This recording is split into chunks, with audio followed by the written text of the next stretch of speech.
What's going on, all you wild Hey there. Minnesotians? You bet you then. I am Logan Myers. That's my good mate over there. Well, gosh darn, I guess that makes me Henry Hill now, doesn't it? Well, Yeah, you bet you then.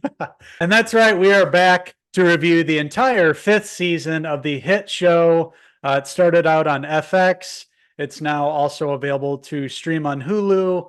All episodes are available now. We both just finished this recently. That's right. We're talking about season 5 of Fargo. I see you. The consequences. They're almost here. Oh, for Pete's sake. That's right. These two wild rascals love Fargo, the movie and the TV show. We just talked about the first episode not too long ago and finished the brand new season. And man, what a ride. This was really bringing in some really strange and unique individuals and some really powerhouse performances, as we talked about last time. Juno Temple and John Hamm really tearing it up this season. Starts off at like a board meeting of sorts at a school, and it starts off with a fight, and Dot, played by Juno Temple, gets arrested.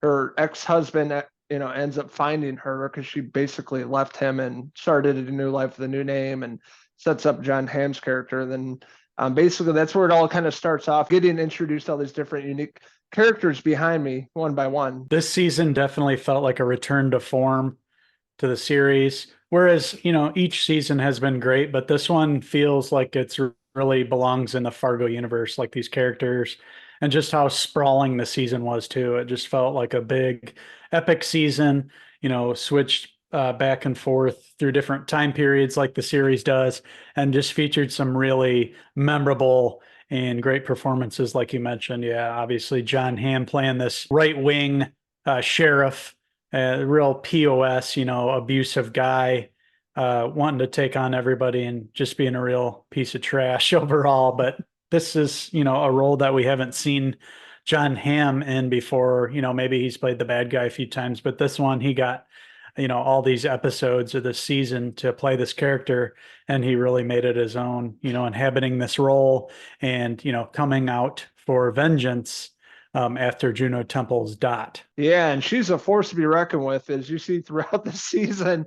John Hamm, Roy Tillman sets out his cronies to go track her down and kidnap her, and then one by one, they just end up getting killed by Dot. She just starts freaking out. This one episode reminded me of like Home Alone. She set up all these booby traps and stuff. She was waiting for him to show up, and she takes them out one by one. But man, Juno Temple is really crazy in this season. John Hamm's character, man, what a great villain. Like he went into a super dark side, and and this season he was just something menacing about him. He just gets worse and worse throughout. Yeah, there are a lot of memorable episodes. You mentioned the Home Alone, just the Halloween theme for a couple episodes, over a couple episodes. Really enjoyed that. And we've seen some actors here that we haven't seen show up for a while. We have Jennifer Jason Leigh as like, Dot's family's the matriarch of the family. She's the boss of the family, and she has, like her own team behind her. You have Dave Foley there. I remember him from like Kids in the Hall and, those shows from back in the day. But here he's in this one playing like basically the lawyer, the brains behind the operation, really. And those two were good together. It just, her accent and her voice, like of her character, just got to me, rubbed me a little the wrong way. But that isn't anything like against anybody. It just, I didn't like her character out of everybody, but it wasn't because the writing wasn't good or the performance wasn't good. It was just her in general. I didn't like. And then you had like the big lurching pumpkin pie haircutted, hitman up there behind you. And it was just strange from the get go. That character was one of the most out there characters for a TV series that I'd seen in quite a while. I mean, I couldn't even like explain all the, what was going on with the character. He was just this weird, creepy dude, who you kind of think, watching the first and second episode that he's probably going to, get killed here right away. But no, he makes it the whole entire time. And yeah, he just brings the creepiness to that role. And the way things end up at the end too with them was memorable. So yeah, this season, yeah, it was just sprawling, epic from the get go. each episode I was looking forward to. These characters were just as outlandish as you'd expect. The writing by Noah Hawley continues to be great, and this is a series that's just going to keep going on. If it's can be this strong 5 seasons in, it shows you just how good of a writer Noah Hawley is, and this Fargo universe that he's created here. It's going strong all these years later. And man, what a great season this was. Yeah, speaking of Pumpkinhead here, I'm glad they kind of dived into exactly what that guy was about. He's a sin eater, but it goes back to like Welsh folklore and things like that. But he's basically immortal, been around 500 years. And they kind of dive into that. I don't want to spoil too much the mystery behind his character, but he was the most out there character we've seen in Fargo yet. And I like what they did with this character at the very end, and between him and Dad. I thought that was really cool. But he was basically one of the first people trying to kidnap her. I think it was episode 1 or 2, and then he kind of saves her towards the end, and you see what happens to their characters, how it all ends.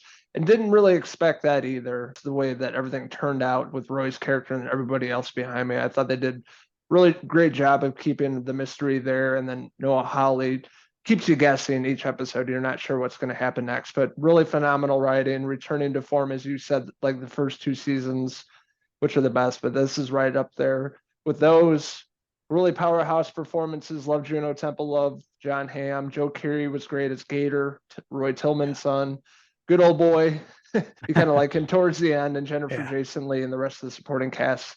A lot of people to name here, all really great. Brought something unique to the season and really enjoyable. This is a show I was really excited to watch each week leading up into the finale, and I wanted more. So that's always a good sign.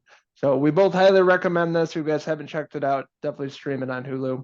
It's worth your time, and it's definitely return to form, and I can't wait to see what the future holds for Fargo and Noah Hawley. So that being said, I'm going to give season 5 of Fargo, I'm going to give it a 4 out of 5 Roy Tillman hair pieces.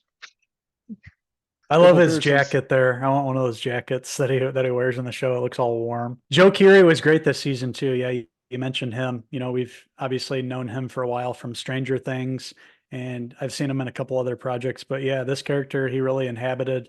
Loved him. He's growing up before our eyes. We saw him when he was a kid, really young, and now he's growing up and playing Roy's son in this, Gator. Just a totally different character than we've seen from him before. And yeah, I really had fun with his character this season. He did a great job, as did everybody.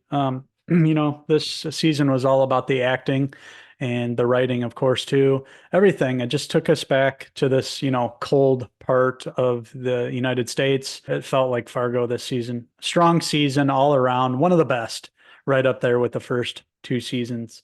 So that being said, I'm going to give it season 5 of Fargo. I'm going to give it a 4.5 out of 5 Joe Keery hair pieces. I forgot to mention that the music in this season was really good too. Like the drum line and the beginning of each episode, kind of building the atmosphere.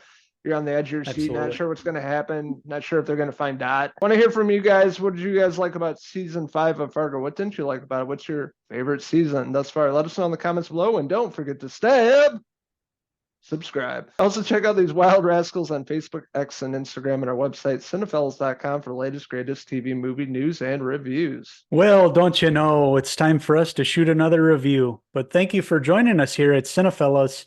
We had a great time reviewing season 5 of Fargo. So until the next Cinephellas TV review, I'm Uncle Henry Hill. And I'm Big Logan Tillman, signing out until the next TV review, I reckon. Cheers!